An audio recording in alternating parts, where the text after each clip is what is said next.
keeping old stories and memories in the Irish countryside. When I lived in Dublin, in my own little apartment in the city centre, I read Marie Kondo's Life-Changing Magic of Tidying Up. It's an accurate title. Tidying up is life-changing. As we all know, there's been a huge minimalism movement in the last few years. Here in YouTube, there are so many videos, so many channels about essentialism and keeping your space clear and only buying and keeping what you need or love. There's now a cluttercore trend on TikTok that's challenging minimalism, and I can relate to both. When living in a city apartment or in a shared house, minimalism was achievable and made sense. There was limited space and therefore could always only be limited stuff, but it also had a temporariness about it.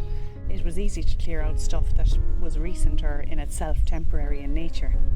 I would replace cheap clothes that I had bought and replace them with quality items that are in my style.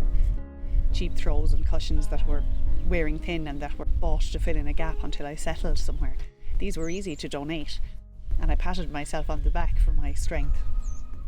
But in reality, all the time, I had more stuff at home in my parents' house, there, waiting and ready to clutter up my forever home whenever and wherever that would come to pass. And that was just my stuff. There was also the stuff of the whole family and the stuff of generations before us. Precious stuff, sentimental stuff, irreplaceable stuff.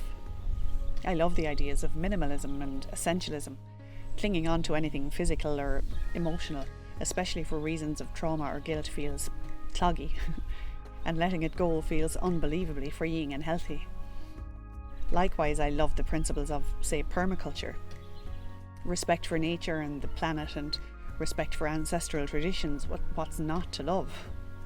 Especially as I get older and I don't know, maybe I'm faced with my own mortality and my own transitory nature. Intense. Let's move on. So what to do when there is space? And when that space is rich with ancestral tradition, stories, memories, and items that were precious to those who went before you, who belonged to you, who had your own blood. What do you do when you love and feel like you need everything in sight? What, then, is a woman to do? In the last 2 and a bit years since moving back home to rural Ireland from Dublin in April 2020, I have spent a lot of time, energy and money decluttering, tidying and organising a huge lot of stuff. And it's not done yet. It's maybe about half done, if even that. I read that it's been proven that clutter leads to stress and overwhelm and anxiety. That seems reasonable. I certainly feel more at peace when the space around me is tidy, if I'm responsible for that space, that is, and if it's going to fall on my shoulders to tidy it. If it's someone else's mess, I don't really care and I'm happy to relax.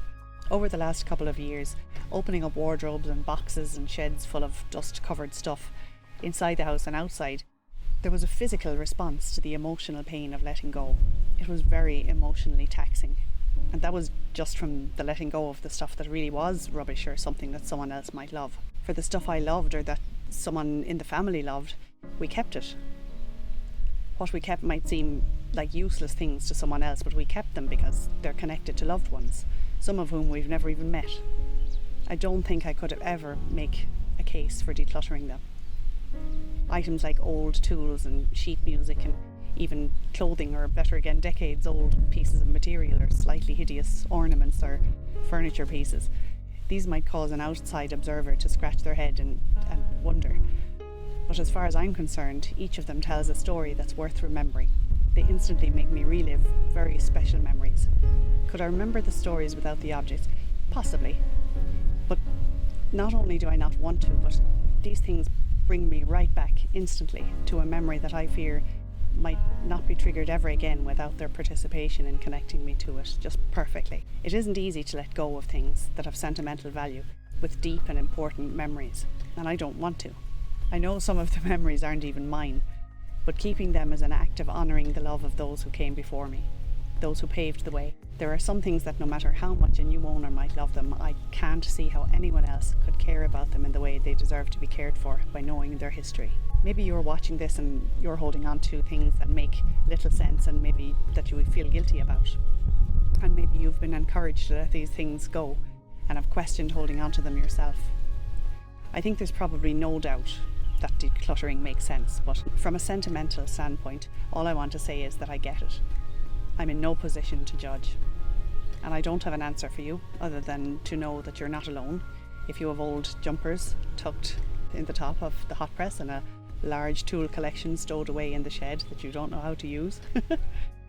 Everything that is kept has a memory and a story that to me is worth cherishing and preserving. It belongs to a bygone era and was owned by someone I love, even if that someone is someone I don't know or is a younger version of me.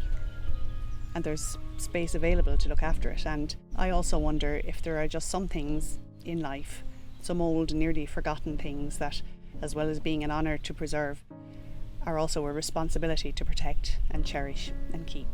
If you want to hear more of my thoughts about leaving the city and life in the countryside, click here. See you soon again, and thank you for your precious time and attention.